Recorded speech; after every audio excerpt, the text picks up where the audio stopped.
Hello बच्चों, welcome back to the R K science classes. मैं हूं Rohit Mehta and you are watching the YouTube channel of R K science classes.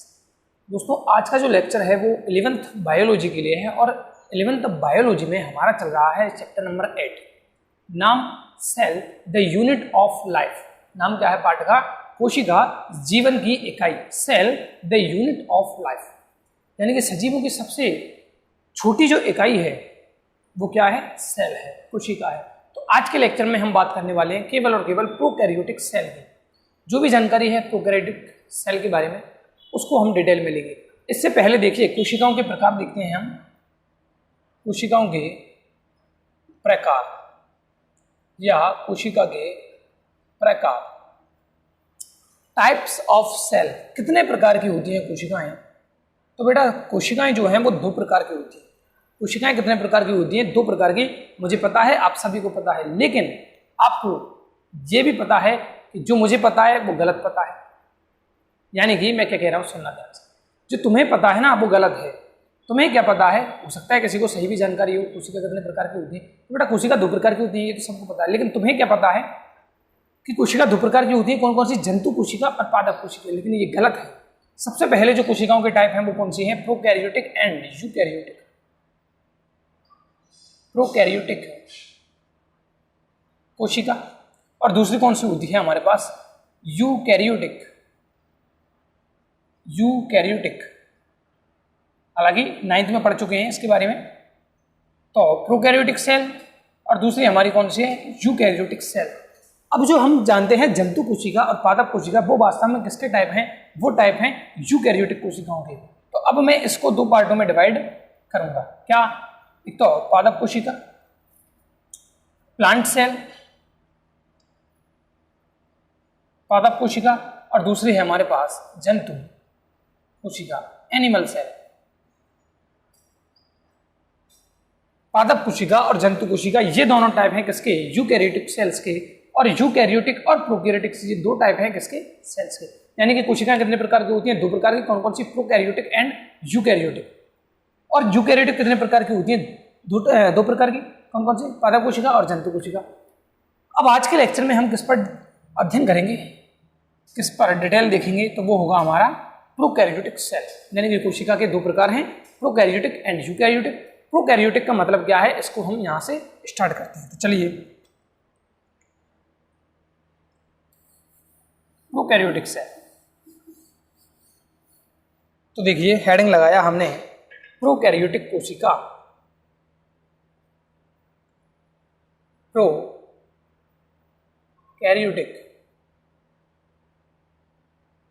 कोशिका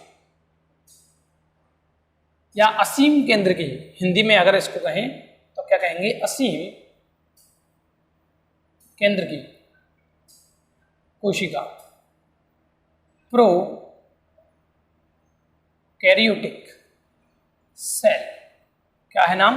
prokaryotic cell. अब देखिए जो नाम है इसका, क्या नाम है? Prokaryotic cell. जो प्रोकैरियोटिक शब्द है ये दो शब्दों से मिलकर बना हुआ है। जो प्रोकैरियोटिक शब्द है, प्रोकैरियोटिक जो शब्द है वो दो शब्दों से मिलकर बना है। कौन कौन से? एक तो है यहां पर प्रो, और दूसरा कौन है यहां पर? कैरियन। तो यहां पर दो शब्द हैं, प्रो एंड कैरियन। प्रो का मतलब होता है प्राइमेटिव। प्रो का मतलब क्या होता है? प्राइमेटिव। और प्राइमेटिव का अर्थ होता है हिंदी में आद्य, यानी कि सबसे पुरानी, आद्य। और कैरियन का मतलब होता है, कैरियन मतलब न्यूक्लियस। क्या होता है? न्यूक्लियस। और न्यूक्लियस बोले तो हिंदी में बोले तो हम केंद्रक। तो प्रोकैरियोटिक सेल का मतलब हमारे सामने क्या निकल के आया कि प्रोकैरियोटिक जो शब्द है ये दो शब्दों से मिलकर बना हुआ है। कौन कौन से? Pro and karyon. Pro and karyon. Pro का मतलब होता है प्राइमेटिव, और प्राइमेटिव का हिंदी अर्थ है आद्य, और कैरियन का मतलब है न्यूक्लियस, और न्यूक्लियस का हिंदी अर्थ है केंद्रक। यानी कि ऐसी कोशिकाएं, प्रोकैरियोटिक क्या होगा? ऐसी कोशिकाएं जिनमें आद्य प्रकार का केंद्रक पाया जाता है। क्या लिखूंगा मैं? इसका मतलब क्या आया? ऐसी कोशिकाएं, ऐसी सेल्स जिनमें आधे या आदिम यानी कि पुराने जमाने वाली, सबसे पहले जो बनने वाली है, ऐसी सेल्स जिनमें आधे या आदिम प्रकार का केंद्रक पाया जाता है, क्या कहलाएंगी? प्रोकैरियोटिक सेल्स कहलाएंगे। अब आधे प्रकार की कोशिकाएं क्या है सर? आधे प्रकार का केंद्रक क्या है सर? तो बेटा आधे प्रकार की कोशिकाएं क्या होती हैं? इससे पहले याद कीजिए, हमने पढ़ा है आर.एच. व्हिटेकर का पंच जगत अवधारणा, पंच जगत वर्गीकरण हमने देखा है। उसमें आर.एच. व्हिटेकर ने 1969 में क्या किया था? सभी जो जीव है, सभी सजीव है, उनको 5 जगतों में डिवाइड कर दिया था। कौन कौन से? Monera, protista, fungi, Plantae and animalia, 5 जगत बनाए। मोनेरा जगत में हम बात करते हैं प्रोकैरियोटिक और एक कोशिकीय जीवों की, याद है इतना? मोनेरा जो जगत है उसमें हम किसका अध्ययन करते हैं? प्रोकैरियोटिक और एक कोशिकीय जीव। और ये क्या है? प्रोकैरियोटिक सेल्स है। मतलब पंच जगत अवधारणा में ऐसे कितने जगत हैं जिनमें प्रोकैरियोटिक जीवों को शामिल किया गया है? क्वेश्चन क्या है? क्वेश्चन पंच जगत अवधारणा में कितने एवं कौन से? 2 क्वेश्चन ले लेते हैं हम, एक क्वेश्चन में ही 2 क्वेश्चन। पंच जगत अवधारणा जो किसने दी थी? सबसे पहले याद होना चाहिए हमें, आर.एच. व्हिटेकर ने। कब दी थी? 1969 में। तो पंच जगत अवधारणा में कितने एवं कौन से जगतों में प्रोकैरियोटिक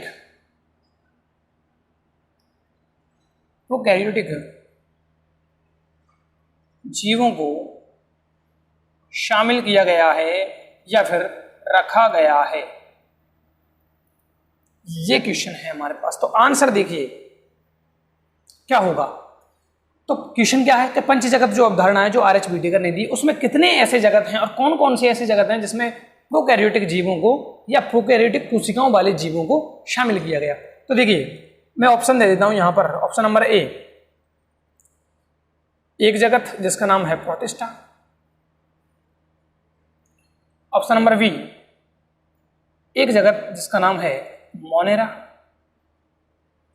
ऑप्शन नंबर सी, 4 जगत जिनके नाम क्या हैं? प्रोटिस्टा,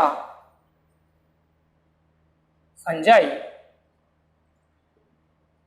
प्लांटी और एनिमेलिया। सबसे पहले तो नाम याद होना चाहिए, कौन कौन सी जगत है आर.एच. व्हिटेकर के अनुसार? Monera, protista, fungi, Plantae, animalia. और यहां पर दे दिया एक, और इसने कह दिया क्या? प्लांटी।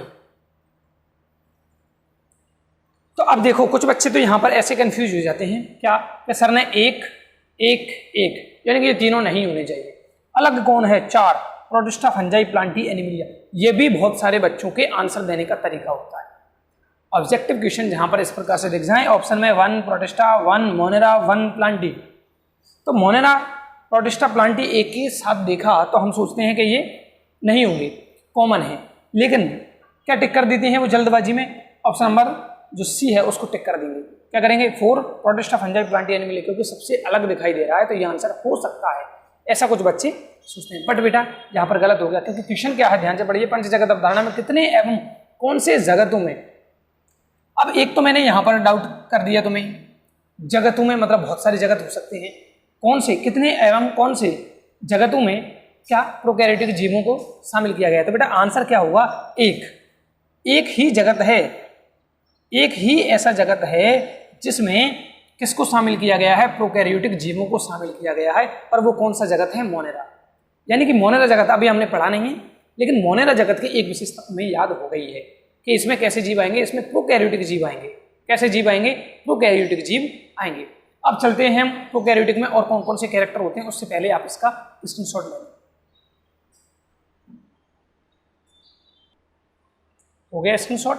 चलिए, तो प्रोकैरियोटिक से हम मतलब क्या समझ गए कि इसमें क्या होगा? आधे प्रकार की कोशिकाएं पाई जाएंगी, यानी कि आधे प्रकार की कोशिका या आधे प्रकार का केंद्रक इसमें पाया जाएगा।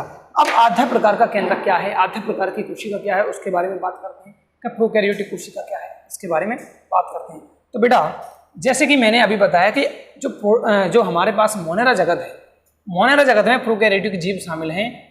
ये मैंने बनाई है एक प्रोकैरियोटिक कोशिका, ये क्या बना दी मैंने, एक प्रोकैरियोटिक कोशिका। अब ध्यान से समझते चलना, प्रोकैरियोटिक कोशिका है तो उसमें क्या क्या चीज़ हैं और क्या क्या नहीं है। हालांकि मैं एक या दो वीडियो बाद एक और वीडियो बनाऊंगा जिसमें प्रोकैरियोटिक और यूकैरियोटिक कोशिकाओं में अंतर बताऊंगा। उसके बाद एक और वीडियो शूट करूंगा, उसमें पादप कोशिका और जंतु कोशिका में अंतर बताऊंगा। वहां से क्या होगा, उन दोनों वीडियोज के बाद आपके जो भी डाउट रहेंगे, माइंड में जो भी डाउट आएंगे, वो सब क्लियर हो जाएंगे। तो देखिए, अब जो मैंने कोशिका बनाई है, इस पर 2 आवरण बना दिए हैं। कितने आवरण बना दिए हैं? 2 आवरण। ठीक है, इसके बाद मैं एक और आवरण बनाता हूं इस पर। ये क्या बना दिया है, एक और आवरण बना दिया है दोनों आवरणों के बाहर की ओर, यानी कि इसके ऊपर 3 आवरण बना दिए हैं। ध्यान से समझते चलना, याद होगा, गारंटी के साथ याद होगा। क्या कहा अभी तक मैंने कि ये मैं एक प्रोकैरियोटिक कोशिका बना रहा हूं जिसमें 3 आवरण होंगे। इन तीनों आवरणों को मिलाकर कोशिका का आवरण कहा जाता है। क्या कहा जाता है? शेल का कवर, आवरण। अब इसमें कौन कौन सी चीजें हैं देखिए। सबसे जो बाहरी आवरण है, सबसे जो बाहरी आवरण है, जो मैंने ग्रीन कलर से बनाया है, किससे बनाया है? ग्रीन कलर से जो मैंने बनाया है, यहाँ पर इसको लाइन को पूरी कर देता हूँ ब्लैक से। जो मैंने ग्रीन कलर से आवरण बनाया है, इसको कहते हैं बेटा, ये किसकी बनी होती है पहले तो वो सुनिए। तो ये बनी होती है ग्लाइकोकैलिक्स की। किसकी बनी होती है? ग्लाइकोकैलिक्स की। यानी कि प्रोकैरियोटिक कोशिका का सबसे बाहरी आवरण ग्लाइकोकैलिक्स का बना होता है। अब ये 2 प्रकार का हो सकता है। अगर यह थोड़े से टाइटली पैक है, अभी इसको डिटेल में लिखेंगे, सब कुछ लिखाऊंगा, कोई टेंशन वाली बात नहीं। अगर यह टाइटली पैक है, मतलब इस कोशिका को अच्छी तरह चिपके हुए हो ये आवरण इस कोशिका से, तो इसको कहेंगे हम कैप्सूल।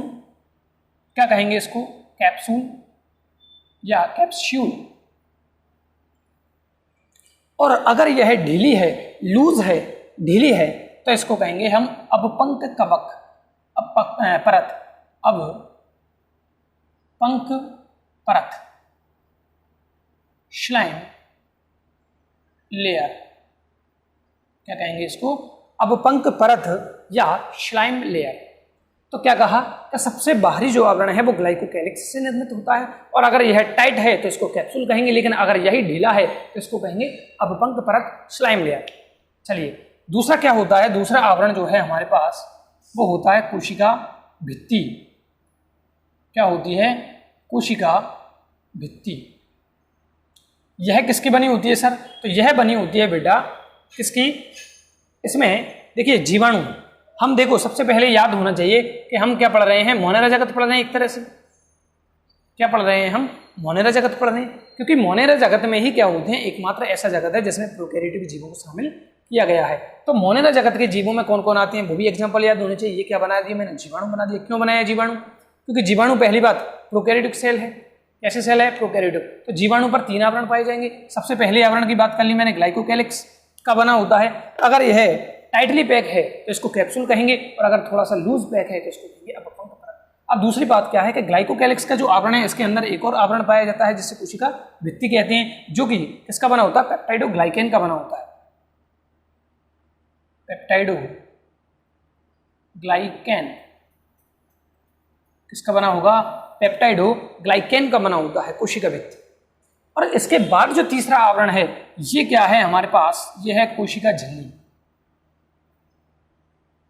कोशिका झिल्ली। और कोशिका झिल्ली किसकी बनी होती है? लिपोप्रोटीन की। ये तो सबको याद होगा, लिपोप्रोटीन की बनी होती है कौन? कोशिका झिल्ली। यानी कि लिपिड प्लस प्रोटीन, यानी प्रोटीन प्लस वसा, प्रोटीन प्लस लिपिड, लिपिड यानी वसा। तो वसा और प्रोटीन से मिलकर बनी झिल्ली कौन होती है? कोशिका झिल्ली होती है। कोशिका भित्ति जीवाणुओं की किसकी बनी होती है? पेप्टाइडोग्लाइकेन की बनी होती है। पेप्टाइडोग्लाइकेन या इसको कह सकते हैं पेप्टाइडोग्लाइकोन, दोनों नाम सही है। और जो सबसे बाहरी आवरण है वो बना होता है ग्लाइकोकैलिक्स का। अगर वो टाइटली पैक है तो कैप्सूल कहेंगे, और अगर लूज है, थोड़ा सा ढीला बना हुआ है, तो उसको कहेंगे हम अपपंक परत, स्लाइम लेयर। इसमें कोई दिक्कत वाली बात होनी नहीं चाहिए। 3 लेयर हो गए, और इन तीनों लेयर को मिलाकर क्या कहा जाता है? कोशिका आवरण। इन तीनों लेयरों को मिलाकर क्या कहा जाता है? कोशिका आवरण कहा जाता है। मतलब मोनेरा जगत के जो प्राणी हैं जिसमें you bacteria, Archie bacteria, cyanobacteria, mycoplasma, ये सारे जो जीव हैं वो शामिल हैं। इन पर क्या पाया जाएगा? कोशिका आवरण पाया जाएगा। ठीक है, क्या पाया जाएगा? कोशिका आवरण, जिसमें 3 परत हो सकती है। हालांकि माइकोप्लाज्मा में थोड़ा सा अपवाद पढ़ेंगे हम, माइकोप्लाज्मा में थोड़ा सा अपवाद पढ़ेंगे, तो माइकोप्लाज्मा को अभी अलग रख दें। तो जीवाणु की बात कर रहे हैं हम, जिसमें आर्की बैक्टीरिया, जिसमें यू बैक्टीरिया और जिसमें साइनोबैक्टीरिया सभी आ गए। इस पर क्या होगा? सबसे पहले आवरण की बात करेंगे तो 3 आवरण। सबसे बाहर की ओर कौन होगा? ग्लाइकोकैलिक्स होगा। अगर टाइटली पैक है तो कैप्सूल, अगर ढीला बंधा हुआ है तो अपपंख परत। फिर आती है हमारी दूसरी कोशिका भित्ति, जो किसकी बनी होगी? पेप्टाइडोग्लाइकेन की। और तीसरी आती है कोशिका झिल्ली, जो बनी होगी लिपोप्रोटीन की। अब देखिए क्या होता है यहां पर, इस प्रकार से यह अंतर्वलित हो जाती है। कौन? तीसरी झिल्ली। तीसरा आवरण कौन है? तो कोशिका झिल्ली है। यानी कि कोशिका झिल्ली जीवाणुओं में अंदर की ओर वलित हो जाती है। किधर की ओर? अंदर की ओर, या मैं कह दूं कोशिका द्रव्य की ओर। ठीक है, क्या हो जाती है? वलित हो जाती है और एक विशेष संरचना का निर्माण करती है। इस संरचना को हम मीजोसोम या मध्यकाय कहते हैं। क्या कहते हैं सर? इस नाम को हटा देते हैं, मोनेरा के बारे में बाद में बात करेंगे। इसको क्या कहते हैं हम? मध्यकाय या मीजोसोम, हिंदी में लिख देता हूं, मीजोसोम कहते हैं इसको, क्योंकि ये इस नाम से ज़्यादा आता है पेपर में। इसमें कुछ एंजाइम्स वगैरह पाए जाते हैं। इसमें क्या भरे होते हैं? कुछ एंजाइम्स वगैरह पाए जाते हैं। तो मध्यकाय के बारे में एक विशेष बात सुनिए कि जिस प्रकार से यूकैरियोटिक कोशिका में श्वसन के लिए क्या पाए जाते हैं? माइटोकॉन्ड्रिया पाए जाते हैं। ध्यान से सुनना बात को। जिस प्रकार से यूकैरियोटिक कोशिकाओं में श्वसन अंग के रूप में या श्वसन अंगक के रूप में कौन पाए जाते हैं? माइटोकॉन्ड्रिया पाए जाते हैं। उसी प्रकार प्रोकैरियोटिक सेल में मीजोसोम पाए जाते हैं। यानी कि ये किसके समतुल्य अंग हो गए? तो ये यूकैरियोटिक कोशिकाओं में पाई जाने वाले माइटोकॉन्ड्रिया के समान अंग हैं। इसमें माइटोकॉन्ड्रिया नहीं होगा। इसमें कौन होंगे? यहां पर होगा मध्यकाय या मीजोसोम। आरपीएससी सेकंड ग्रेड 2018 ये क्वेश्चन पूछा गया था। आरपीएससी सेकंड ग्रेड 2018 ये क्वेश्चन पूछा गया था कि प्रोकैरियोटिक कोशिकाओं या जीवाणुओं में माइटोकॉन्ड्रिया के समतुल्य अंग कौन सा होता है या कौन सा अंग पाया जाता है? तो आंसर क्या आएगा? मीजोसोम, मध्यकाय। इसके बाद देखिए, और भी यह झिल्ली, कौन सी झिल्ली? तीसरी वाली कोशिका झिल्ली क्या होगी? अंदर की ओर वलित हो जाएगी और कुछ विशेष संरचनाओं का यहाँ पर भी निर्माण करती है, जिनमें कि क्या भरे होते हैं? वर्णक भरे होते हैं। क्या भरे होंगे? वर्णक भरे होंगे। इनको क्रोमैटोफोर्स कहा जाता है। क्रोमैटोफोर्स। अगर एक वचन की बात करूं तो क्रोमैटोफोर, और अगर बहुवचन की बात करूं, 2 बनाए हैं इसलिए मैंने शब्द क्या दिया है? क्रोमैटोफोर्स। ये क्या करते हैं? इसमें क्या भरे हैं? वर्णक भरे हुए हैं। वर्णक। अब वर्णक क्या है सर? तो वर्णक बेटा किसी भी चीज को कलरफुल बनाने के काम आते हैं। जैसे कि पत्ती में क्या होते हैं? वर्णक के रूप में हरित लवक होते हैं। क्या होते हैं? हरित लवक। तो उसी प्रकार से इसमें भी वर्णक होते हैं। ये क्या करते हैं सर? बहुत सारे जीवाणु ऐसे होते हैं जो प्रकाश संश्लेषण कर सकते हैं। बहुत सारे जीवाणु ऐसे होते हैं जो प्रकाश संश्लेषण कर सकते हैं। ठीक है, तो प्रकाश संश्लेषण करने के लिए क्या चाहिए बेटा? वर्णक चाहिए। क्या चाहिए? वर्णक। तो ये किसके समान अंग हो गए? तो ये हरित लवक के समान, या केवल कह दूं लवक के समान अंग है। तो ये तो किसके समान है? यूकैरियोटिक कोशिकाओं में पाए जाने वाले माइटोकॉन्ड्रिया के समान है, और ये किसके समान है? लवक के समान है। इतने में कोई दिक्कत नहीं होनी चाहिए। बस अब काम सिंपल हो गया। अब यहां पर क्या पाया जाएगा? यहां पर एक धागा पाया जाता है। ये मैंने धागा बना दिया है, और इसके आसपास का जो कोशिका द्रव्य है, ये लीजिए मैंने कोशिका द्रव्य भी बना दिया है इसके आसपास का। अब देखो, इसको कहेंगे हम केंद्रकाभ। हालांकि आपको पता है कि प्रत्येक कोशिका में केंद्रक पाया जाता है, लेकिन सबसे पहले जो सबसे पुरानी कोशिकाएं हैं उनमें केंद्रक नहीं पाया जाता था। लेकिन ये केंद्रक जैसी संरचना का आभास करा रही हैं, हमें करा रहे हैं भाई आभास, जैसे केंद्रक हो तो केंद्रक जैसी संरचना का आभास कराने के कारण इनको नाम दिया गया केंद्रकाभ। क्या नाम दिया गया? केंद्रकाभ। क्या किस शब्द से बना है सर? केंद्रक प्लस आभ शब्द से मिलकर ये बना है। केंद्रक प्लस आभ। आभ का मतलब होता है आभास कराने वाली। किसका आभास करा रही है? केंद्रक का। इसका तो इसको कहते हैं केंद्रकाभ या न्यूक्लियोइड। न्यूक्लियोइड किसके लिए वर्ड यूज किया जाता है? केंद्रकाभ। क्योंकि केंद्रक नहीं है, अब केंद्रक अब है यानी कि केंद्रक नहीं है, और केंद्रक नहीं है तो इसके पास क्या केंद्रक झिल्ली होगी, नहीं होगी। तो मैं यहाँ क्या लिखूंगा, केंद्रक झिल्ली, न्यूक्लियर मेम्ब्रेन, केंद्रक झिल्ली अनुपस्थित, केंद्रक झिल्ली अनुपस्थित होगी। साथ में हिस्टोन प्रोटीन भी अनुपस्थित होगा। हिस्टोन प्रोटीन क्या है बेटा, 12th बायोलॉजी चैप्टर नंबर 6 वहां पर पढ़ेंगे हम histone protein, non histone protein. ये डीएनए की पैकेजिंग में काम आते हैं। हिस्टोन प्रोटीन क्या होते हैं, डीएनए की पैकिंग में, डीएनए की पैकेजिंग में काम आते हैं। जैसे 12th में तुम जाओगे या 12th वाले बच्चे अगर इस वीडियो को देख रहे हैं तो उनको पता है, उन्होंने पढ़ा होगा solenoid model, nucleosome model, solenoid model और न्यूक्लियोसोम मॉडल पढ़ा होगा कि जो हिस्टोन प्रोटीन होते हैं वो किस प्रकार से डीएनए की बाइंडिंग में, डीएनए की पैकेजिंग में काम आते हैं। तो वहां इसको डिटेल में देखेंगे हम। तो इसमें केंद्रक झिल्ली नहीं होगी, इसमें हिस्टोन प्रोटीन भी नहीं होगी, यानी कि केंद्रक नहीं है वास्तव में, क्या है केंद्रक। अब इसी के साथ यहां पर इसका कुछ एक और डीएनए पाया जाता है। ये एक और डीएनए मैंने बनाया है कहां पर, जीवाणुओं में। इस डीएनए को प्लाज्मिड कहा जाता है। क्या कहा जाता है, इस डीएनए को प्लाज्मिड कहा जाता है। और इसकी विशेषता यह है कि यह खुद का रेप्लिकेट यानी कि खुद की प्रतिकृति बना सकता है। क्या लिखेंगे, स्वयं प्रतिकृतिकरण की क्षमता, यानी कि यह ऐसा अंग है, ऐसा अंगक है जो खुद की रेप्लिकेशन कर सकता है। माइटोकॉन्ड्रिया भी स्वयं की रेप्लिकेशन कर सकता है ना। और ये भी क्या, अच्छा इसका देखो, हम पढ़ेंगे बायोटेक्नोलॉजी 12th बायो में, हम क्या पढ़ेंगे, बायोटेक्नोलॉजी। इसका यूज, इस प्लाज्मिड को यहाँ से निकाला जाएगा, इसमें वांछित जीन जोड़ा जाएगा और फिर उसे किसी होस्ट कोशिका में या तो ईस्ट में या इकोलाई जीवाणु में भेजा जाता है। इसके द्वारा क्या होता है, जैसे ह्यूमुलिन बनाया गया, इंसुलिन मानव ने बनाया, ऐसे चीज़ों का निर्माण किया जाता है। तो ये इसे किसके रूप में प्रयोग में किया जाता है, तो आंसर होगा वाहक के रूप में, वेक्टर के रूप में यूज किया जाता है। तो इसकी क्या विशेषता हो गई, यह स्व प्रतिकृतिकरण की क्षमता इसके पास होती है। तो इस सब को हम अब एक बार डिटेल में लिखने जाएंगे, इसको हम डिटेल में लिखेंगे। उससे पहले इसका स्क्रीनशॉट लें और इस चित्र को फटाफट से बना लें, फिर हम लिखते हैं डिटेल। साथ के साथ लिखते चलना, मैं लिखता चलूंगा, आप भी नोट करते चलें, ठीक है। डिटेल लिखनी है, समझा चुका हूँ पूरा। देखिए क्या लिखा है, पहला पॉइंट डाला, उसमें मैंने लिखा है कि ये आधा प्रकार के सेल्स हैं। क्या हैं, ये आधा प्रकार के सेल्स हैं जिनमें क्या नहीं होता, आगे बात करते हैं। सबसे पहले तो क्या लिखा है कि ये आधा प्रकार के सेल्स हैं, यानी कि यूकैरियोटिक और प्रोकैरियोटिक सेल्स में अगर धरती पर सबसे पहले कौन सी कोशिकाएं बनी, तो हमारा आंसर होगा प्रोकैरियोटिक सेल्स। क्या होगा, प्रोकैरियोटिक सेल। और हालांकि इस धरती पर सबसे पहले जो जीव बने वो थे साइनोबैक्टीरिया, नील हरित शैवाल, जो कि कहाँ आते हैं, मोनेरा जगत में आते हैं।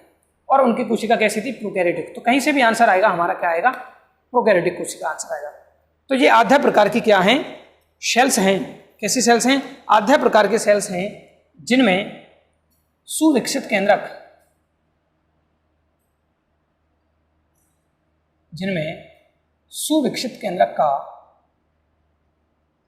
अभाव होता है, यानी कि इनका जो केंद्रक है वो अच्छी तरह से डेवलपमेंट नहीं हुआ है, उसका डेवलप्ड नहीं है।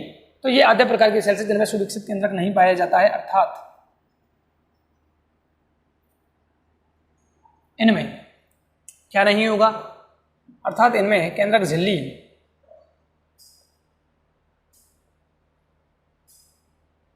नहीं पाई जाती है।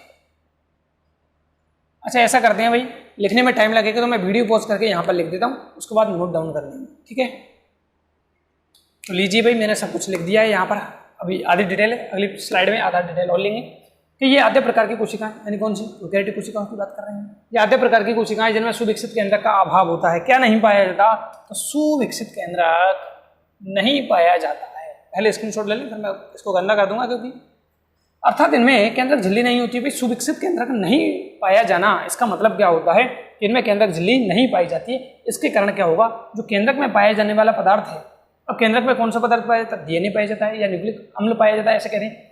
तो जिसके कारण केंद्रक में पाए जाने वाला पदार्थ यानी कि न्यूक्लिक अम्ल यानी कि डीएनए, क्योंकि न्यूक्लिक अम्ल क्या होता है, डीएनए और आरएनए होता है। तो डीएनए कोशिका द्रव्य के सीधे संपर्क में होता है।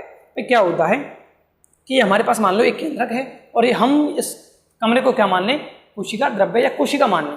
इस कमरे को मान लिया कोशिका, कमरे के अंदर जो भी भरा हुआ है वो क्या है, कोशिका द्रव्य, और उस कमरे के अंदर बीचों बीच क्या पड़ी है, एक फुटबॉल पड़ी है। लेकिन फुटबॉल का अगर कवर हेड़ दिया जाए, निकाल दिया जाए, तो क्या बचेगा, और फुटबॉल के अंदर एक धागा है।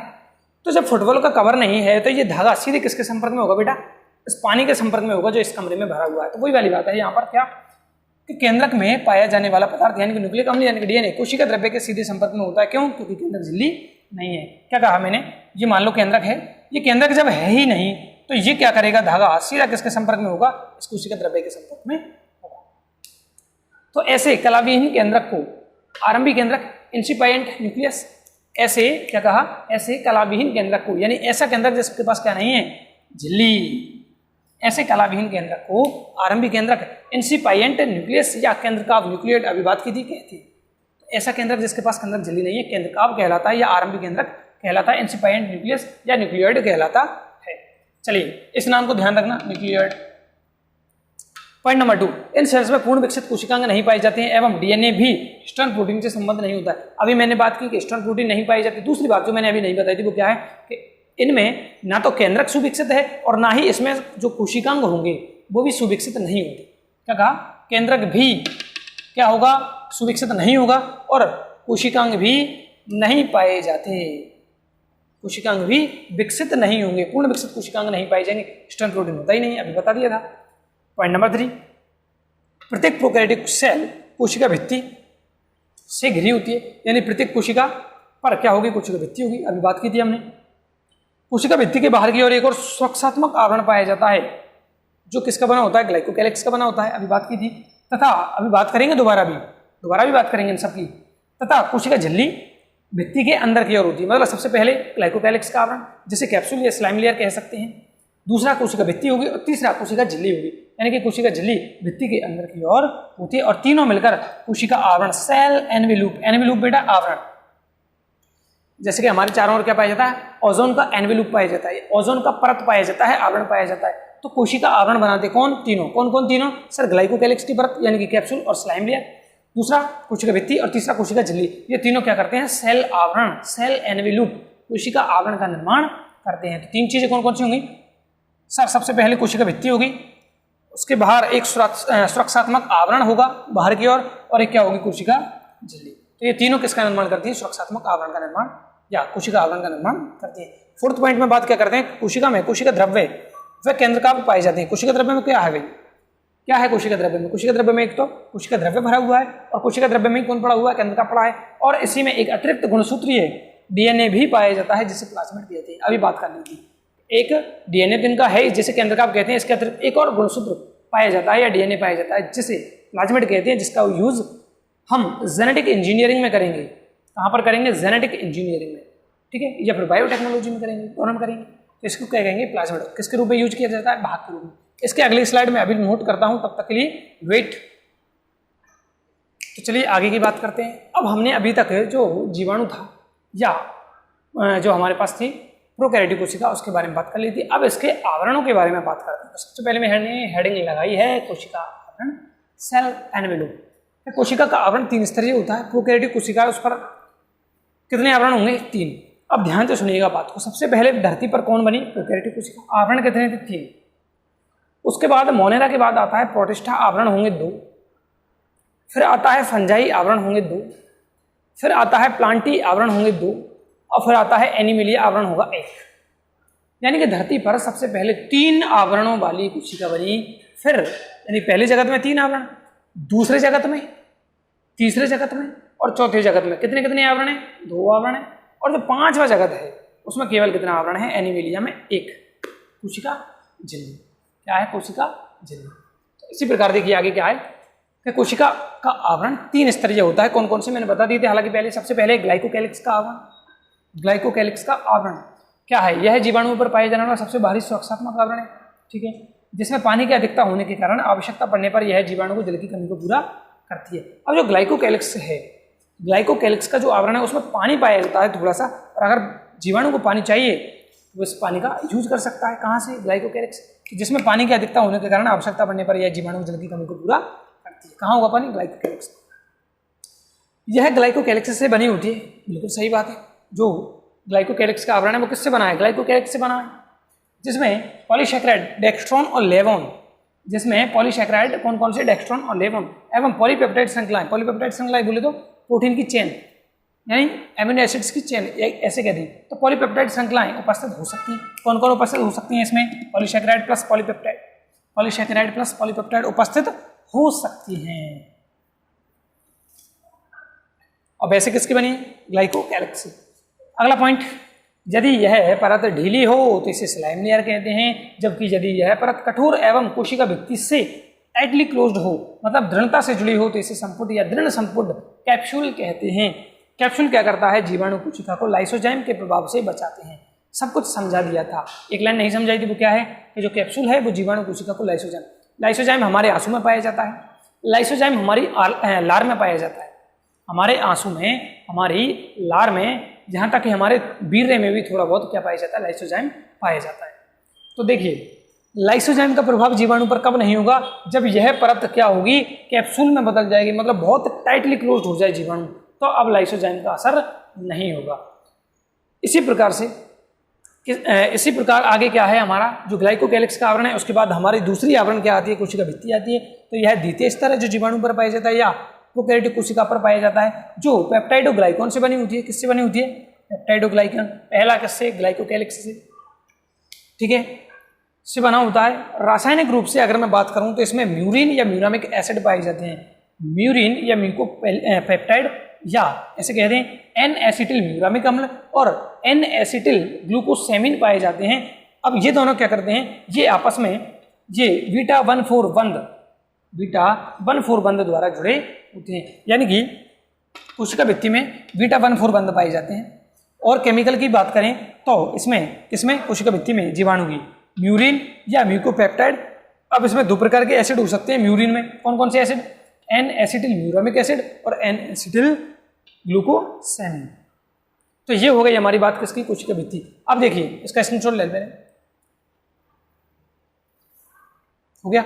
अब देखो, कोशिका आवरण में अगली हमारी जो हेडिंग है वो क्या आएगी? कोशिका झिल्ली। कोशिका झिल्ली। हालांकि जीवाणु दो प्रकार के होते हैं। जीवाणु किसके आधार पर? ग्राम अभिरंजन तकनीक के आधार पर। अब ग्राम अभिरंजन तकनीक क्या है उसको सुनो। जीवाणु को कलर किया जाता है, अल्कोहल वगैरह से धोया जाता है, पहले ये किया जाएगा, पानी से धोएंगे, जो भी है सारे प्रोसेस करने पड़ेंगे। इसको अगले वीडियो में शूट करूँगा। लेकिन अभी क्या है वो देखिए, सुनिए कि कोशिका या प्रोकैरियोटिक कोशिका या जीवाणु की बात करें स्पेशली, जीवाणु दो प्रकार के, gram negative and gram positive. ऐसे जीवाणु जिन पर अगर कोई डाई डाली जाए, कलर भी पड़ेंगे, क्रिस्टल वायोलेट, अगर कोई क्रिस्टल वायोलेट डाई डाली जाए तो अगर वो कलरफुल हो गए और उनको धोया तो वो कलर उन पर से नहीं निकला। जैसे कि मान लो ये मेरे पास क्या है? डस्टर है, इस पर मैं रेड कलर डाल दूं तो ये रेड हो जाएगा, और इसको मैं धो दूं तो वो रेड कलर ना निकले, यानी कि ये रेड ही रह जाए, तो इसको कहेंगे जीवाणु कैसा? ग्राम पॉजिटिव जीवाणु। लेकिन अगर इस पर पहली बात रंग चढ़ा ही नहीं, रेड कलर डाला लेकिन इस पर रेड कलर नहीं आया, और दूसरी बात है धोकर देखा, अगर रेड कलर आ गया बाई चांस और इसको धोकर देखा तो ये फिर से येलो हो गया, यानी कि रेड कलर नहीं चढ़ा, तो ये क्या होंगे? ये होंगे ग्राम नेगेटिव जीवाणु। क्या समझे सर? दो प्रकार के जीवाणु होते हैं, किसके आधार पर? ग्राम तकनीक के आधार पर, ग्राम अभिरंजन तकनीक के आधार पर। कौन कौन सी? सबसे पहले ग्राम पॉजिटिव जीवाणु, यानी इनको कलर करेंगे तो ये कलरफुल हो जाएंगे, और दोबारा धोके चेक करेंगे तो कलर उनका जाएगा नहीं, यानी कि परमानेंटली क्या हो जाएंगे? ये कलरफुल हो जाएंगे। तो ऐसे जीवाणु को कहेंगे ग्राम धनात्मक जीवाणु, ग्राम पॉजिटिव जीवाणु। जबकि अगर कलर होगा ही नहीं और अगर या तो धोखा दिया जाए धोकर, तो ये कलर छोड़ देंगे, तो ये क्या होंगे? ग्राम नेगेटिव जीवाणु। इसको आगे वाले वीडियोज में हम शूट करेंगे। अभी तीसरी हेडिंग पर चलते हैं हम। तीसरी हेडिंग क्या है हमारी? कोशिका कला। प्लाज्मा मेम्ब्रेन, कोशिका कला कह दो या कोशिका झिल्ली कह दो। प्लाज्मा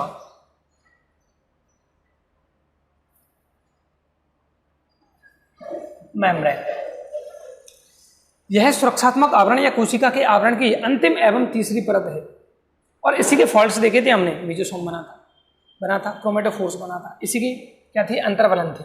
तो कोशिका कला या कोशिका झिल्ली, इसमें भी डिटेल लंबी है, तो इसको वीडियो को पॉज करता हूं और अभी शूट कर देता हूं।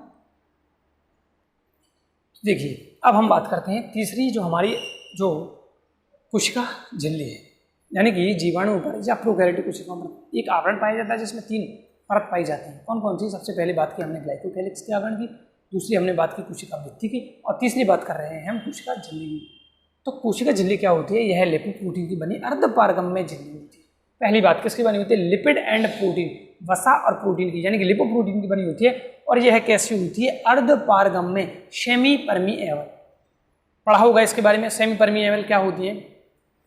सेमी परमिएबल वो झिल्लियां होती हैं जो कुछ पदार्थों को अंदर झिल्ली में से आने देती हैं, जबकि कुछ पदार्थों को बाहर ही रोक दिया जाता है। जैसे कि एक घर है, बढ़िया सा बंगला है, उसके बाहर एक चौकीदार बैठा हो, तो वो हमारे रिश्तेदारों को तो अंदर आने देगा, जबकि जो रिश्तेदार नहीं हैं, जो जान पहचान के नहीं हैं, उनको अंदर आने से रोक देगा। तो यही काम कौन करती है? कोशिका झिल्ली करती है। तो ऐसी झिल्ली को क्या कहेंगे? अर्धपारगम्य झिल्ली होती है, जो कुछ पदार्थों को, जो अच्छे पदार्थ हैं उनको अंदर आने देगी, जबकि बाहरी जो नुकसानदायक पदार्थ हैं उनको बाहर कोशिका झिल्ली से रोक लिया जाएगा। तो लिपोप्रोटीन की बनी यह अर्धपारगम्य झिल्ली सेमी परमिएबल झिल्ली है, जो कि कोशिका आवरण का अंतिम परत है। कोशिका आवरण की अंतिम परत कौन है? कोशिका झिल्ली है या कोशिका कला है। जीवाणु में कोशिका झिल्ली के अंतर्वलन, इनफोल्डिंग्स, मैंने बताया था। तो जो तीसरी परत है वो अंदर की ओर वलित हो जाती है। क्या हो जाती है? वलित। तो अंतर्वलन से इनफोल्डिंग्स, अंदर की ओर, आउटफोल्डिंग नहीं, इनफोल्डिंग, अंदर की ओर। जैसे ये क्या है हमारे पास, मान लो कोशिका झिल्ली है जीवाणु की, तो ये अंदर की ओर वलित होगी ऐसे। तो अंतर्वलन से, इनफोल्डिंग से विशेष प्रकार की संरचनाएं बनती है जिन्हें मेसोसोम कहते हैं। इसको क्या कहेंगे? अब मेसोसोम कहेंगे। अगर आउटफोल्डिंग होती है तो ऐसे होती है इधर, लेकिन बाहर तो कौन है? कोशिका भित्ति बैठी है। कोशिका भित्ति को इतनी आसानी से अपने स्थान से हिलाना, डोलाना, चिगाना मुश्किल होता है। तो जो यूकैरियोटिक कोशिकाओं के माइटोकॉन्ड्रिया के समतुल्य, जीवाणु कैसी कोशिका है? प्रोकैरियोटिक कोशिका है। किसके बारे में बात कर रहे हैं? यूकैरियोटिक कोशिकाओं के माइटोकॉन्ड्रिया के समतुल्य अंग है। ये किसके समान अंग है बेटा? ये यूकैरियोटिक कोशिका के माइटोकॉन्ड्रिया के समान अंग है। खुद कैसी कोशिका है? प्रोकैरियोटिक। लेकिन ये किसके समान बेटा है? माइटोकॉन्ड्रिया के समान। माइटोकॉन्ड्रिया कहाँ पाया जाएगा? यूकैरियोटिक कोशिकाओं में। तो ये क्वेश्चन बनता है, जिस प्रकार से यूकैरियोटिक कोशिकाओं में माइटोकॉन्ड्रिया पाया जाता है, उसी के समान प्रोकैरियोटिक कोशिकाओं में कौन सी संरचना होती है? तो आंसर होगा मेसोसोम, मध्य काय। तो माइटोकॉन्ड्रिया के समतुल्य अंग है। अब माइटोकॉन्ड्रिया क्या काम करता है? वही काम ये भी करेगा। और माइटोकॉन्ड्रिया का मुख्य काम है श्वसन, रेस्पाइरेशन। किसका? माइटोकॉन्ड्रिया का मुख्य काम क्या है? रेस्पाइरेशन। रेस्पाइरेशन के लिए माइटोकॉन्ड्रिया के पास बहुत सारे रेस्पायरेटरी एंजाइम पाए जाते हैं, श्वसन एंजाइम पाए जाते हैं। इसी प्रकार के एंजाइम्स इस मेसोसोम में भी पाए जाएंगे। और इसके काम क्या है? यह किसका? सेल मेम्ब्रेन, प्लाज्मा मेम्ब्रेन कह दो, सेल मेम्ब्रेन कह दो। यह सेल मेम्ब्रेन या प्लाज्मा मेम्ब्रेन निर्माण में भी हेल्प करता है, यानी कि ये बना भी उसी से और उसी को बनाने में भी काम कर रहा है। श्वसन का काम तो करेगा ही, और साथ में ये डीएनए प्रतिकृतिकरण में भी सहायता करता है। 3 काम किसके हैं बेटा? ये काम है मध्यकाय के। तीनों काम किसके हैं? मध्यकाय के। ये कोशिका, इसकी कोशिका कला की नहीं है, ठीक है। वीजी 12th एग्रीकल्चर बायो के पेपर में इसकी फुल फॉर्म पूछी गई थी, VGA, blue green algae. Blue green algae, नील हरित शैवाल। तो नील हरित शैवालों में वर्ण की लवक का निर्माण करती है कौन? प्लाज्मा झिल्ली। किसका? वर्ण की लवक, बोले तो क्रोमेटोफोर्स, समझा दिया था। तो क्रोमेटोफोर्स का निर्माण भी किससे होता है? तो यहाँ पर किसके द्वारा होता है? कोशिका झिल्ली के द्वारा या कोशिका कला के द्वारा। तो आज हमने इस वीडियो में बात की है सिर्फ प्रोकैरियोटिक कोशिका के बारे में। अगले लेक्चर में, अगले वीडियो में हम बात करेंगे यूकैरियोटिक कोशिकाओं के बारे में, और उसके बाद अगले वीडियो में हम बात करेंगे यूकैरियोटिक और प्रोकैरियोटिक कोशिकाओं में अंतर के बारे में, ठीक है। इसी प्रकार से हमारे चैनल के साथ बने रहिए और अपनी पढ़ाई जारी रखिए। तब तक के लिए जय हिंद, जय भारत, जय श्री राम।